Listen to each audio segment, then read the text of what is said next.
Hey guys, Foral the Alligator here, and I am here today in kind of a response, kind of a helper to my friend, acquaintance, Vampire.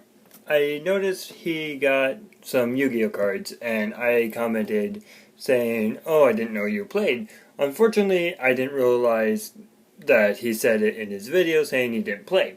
So I figured I'd help him out, being I know what I'm talking about as far as Yu-Gi-Oh and everything, and kind of help him out and teach him how to play. This is going to be one of, I don't know how many videos this is going to be. Maybe I'm going to have Front Butt help me out in the next video, because I'm going to need some help. Now, in your current video, Vampire, how to buy Yu-Gi-Oh cards, you mentioned that there are different monster types, like different card types. There's Magic, Trap, and you got Monsters. Correct. But I'm going to show you something a little bit different and help you out a whole lot with your little fire star idea. So what I have here are two different types of monsters.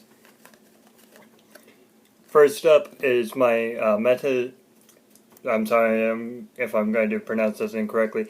My Metaphys Armed Dragon and my Kyokimiri Drago. Now, you see how you have your fire stars here, as you call them? You had them correct when you said level system.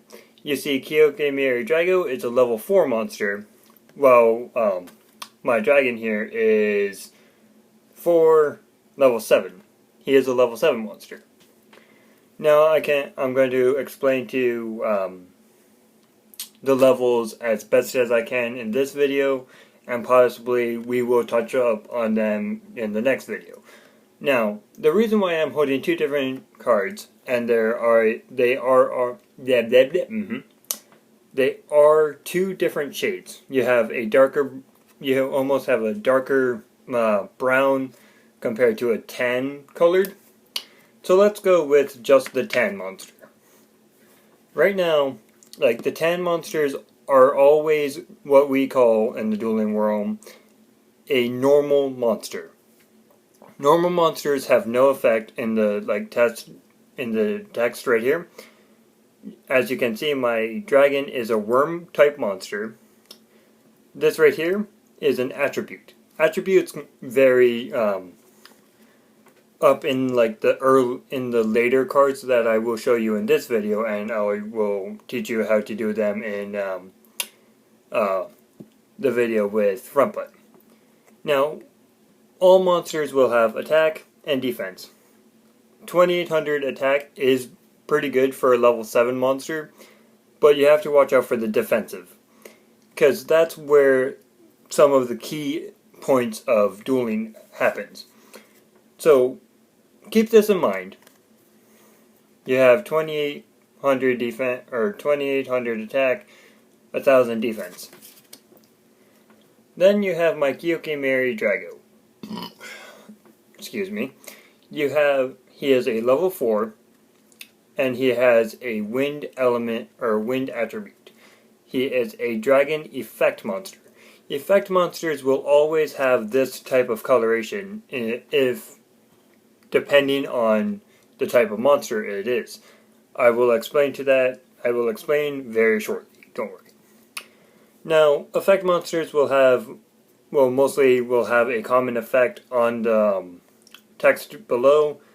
For Kyokimiri Dragos, it's during your end phase, destroy this card unless you have one Iron Core of Kyokimiri, which is a helper card for the Kyokimiri set archetype animals, monsters rather.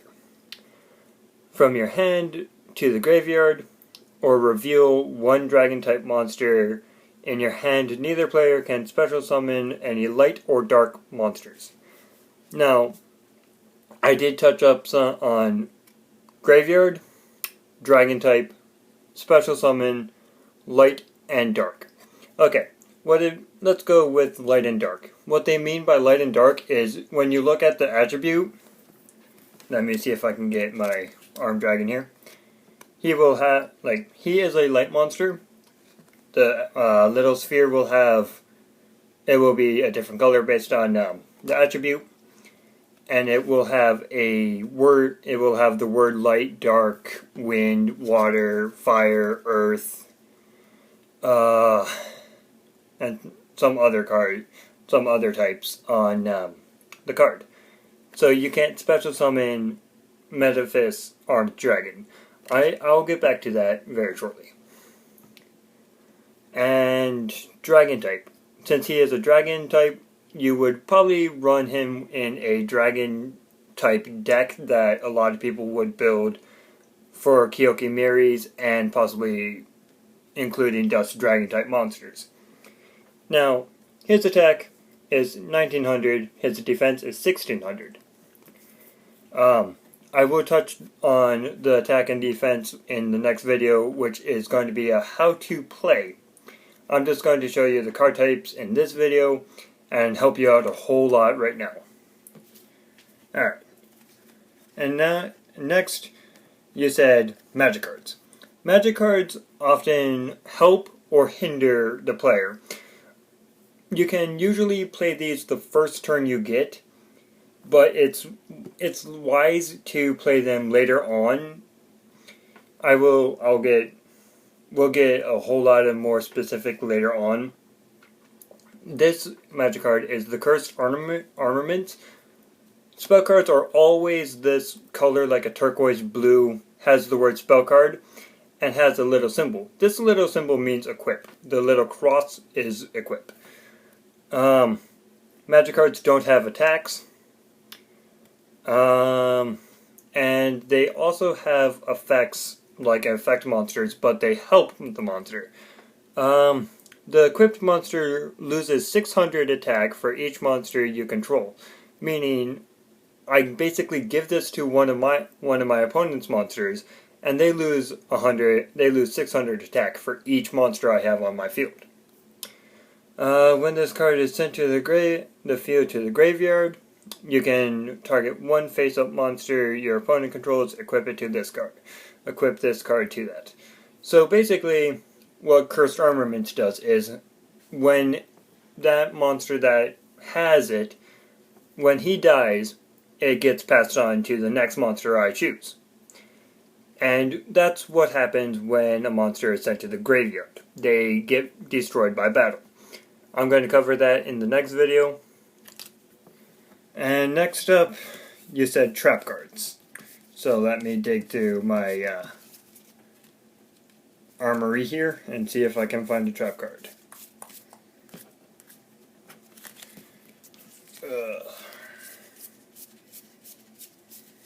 There we go. Now, my bad. Trap cards are a lighter purple colored card. They'll have an attribute symbol with the word trap in it, and just like the magic will have spell cards on the top. And trap cards can only be played on your turn, but they have to go face down, meaning like this on the field. And you can only activate them during your opponent's turn. I'll get into that when, Frontbutt and I duel to show you how to play. So yeah, we covered the basics. But I noticed that when you were discussing some of your cards, that you had a card known as a pendulum. A pendulum is a mix between a monster with the stars and a spell card. That's the effect down here. It has attack and defense like a normal monster would. It has a level and an attribute like a normal monster would. It has a type. It's a pendulum, meaning that it has a gauge right here, and an effect. What the gauges are is when it says 9, say for example I had 2 of these things, and if I put them on a section of the field known as a pendulum zone, I'll get to that a whole lot later, The gauges mean I can special summon any amount of monsters that range from 9 to, or rather 8 to, let's go with 7. So any monster with 7 to 8 stars I could just bring out on my field right away. I'll get to you that when the time comes. And you also mentioned the types of rarity. I'll get to that, but first I'm going to show you some more types of monsters. Yes, monsters, monsters, monsters. First up is a monster type card called the fusion type monsters. Fusion type monsters are you usually take 1 or 2 monsters and merge them together to create a stronger, powerful one. Like this one is El Shaddai Shikanaga. She is a level 4, 8, 10 monster. She is a machine fusion effect. The fusion monsters will usually have texting under it, and I'm going to just get off camera real quick. These materials, the little subtext under it, are 1 Shaddai monster and 1 Earth monster. Basically meaning you need 1 Shaddai monster, 1 Shaddai type monster that will be in the name, and an Earth attribute monster. They'll have an effect sometimes, maybe not. It all depends. Fusion monsters usually have a really high attack, really high defense, depending on what type of monster it is. For Shikanaga's, for example, her attack is, let me move my cover here. Her attack is 2600, while her defense is 3000. So that will always come into play like so. This is known as defense mode. Attack mode is like this. Defense mode is like sideways. Next type of card. The ritual card. Rituals are usually blue. They're monsters. They have effects. But in this case, they'll have a ritual on them. Ritual is a type of spell card that allows you to sacrifice a certain amount of monsters that equal to the level of the ritual monster. They will have a specific name of the ritual to use it. I think hers is Ritual of Grace. And it will bring her out onto the field with her effect and everything else. Only 2 more card types, and then I'm going to end it with this, and then I'll continue to the next video tomorrow.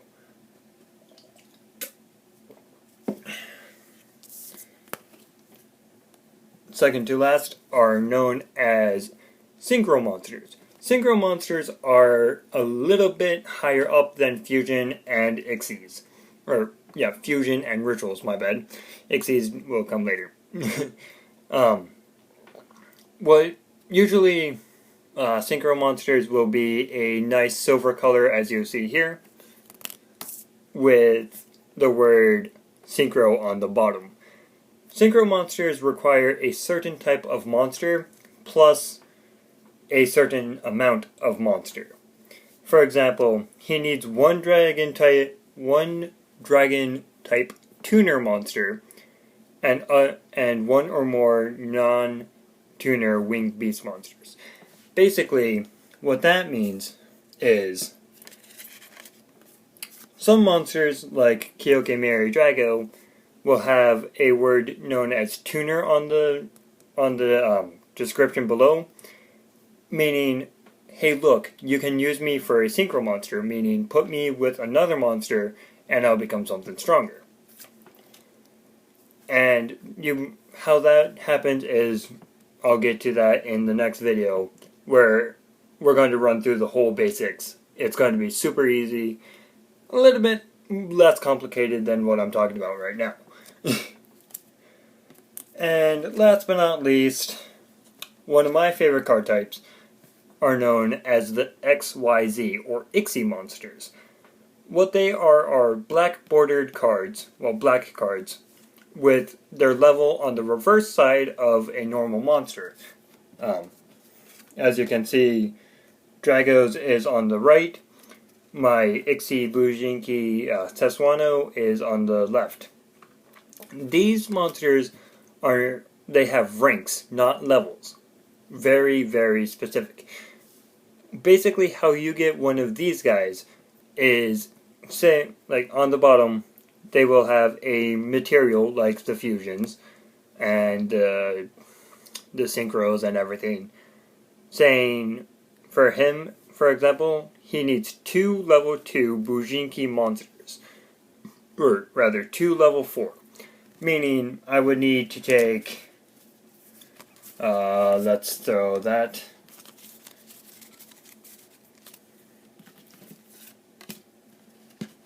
alright, meaning I would take a 1 level 4 monster and another level 4 monster, put them on top of each other, that way they're touching, and then you put the monster under it. And that's what you get by Ixing. And they have a certain effect. I believe his is, once per turn you can detach an Ixing material from this card to take a Bajini monster from your deck, either add it to your hand or send it to the graveyard. You can only control one of him per duel. Basically meaning, hey look, I want to get rid of one of my cards. These are no longer monsters. These are what you would call Ixie materials. So you would remove that, do his effect, and then he can attack, defend, or attack, then end your turn or whatever. And they're a little bit of a game changer because no one expects what you're going to do with them.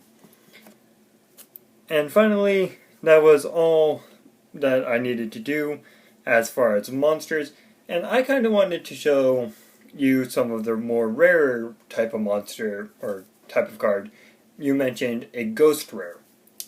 Ghost rares are a very, very hard card to find. If you find them, good luck, happy days for you.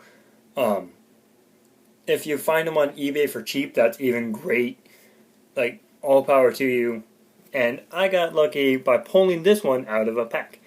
It's Star Eater. Like, as you can see, due to the light, he is holographic. Like, he has no picture. So if I were to hold it like this, you won't be able to see him. And he just needs to catch the right light. And he appears. He is a synchro monster, so you would need some materials for him. He has a special effect that I love. It would destroy anyone that kind of opposes me, so that's a good thing. And next up, you mentioned Gold Rare. I have a Gold Rare Ixie monster known as number 95 Galaxy Eyes Dark Matter Dragon. That just sounds intimidating, and I just love this card art because it actually looks like a dragon deteriorating within its own corpse, basically. But yeah, I'll get to Ixies, Synchros, Rituals, Fusions, Dueling in the next episode. Foral teaches everyone Yu-Gi-Oh! Anyway guys, I have been Foral. You guys have been fantastic. I'm very patient. I will see you all later on. Peace out guys.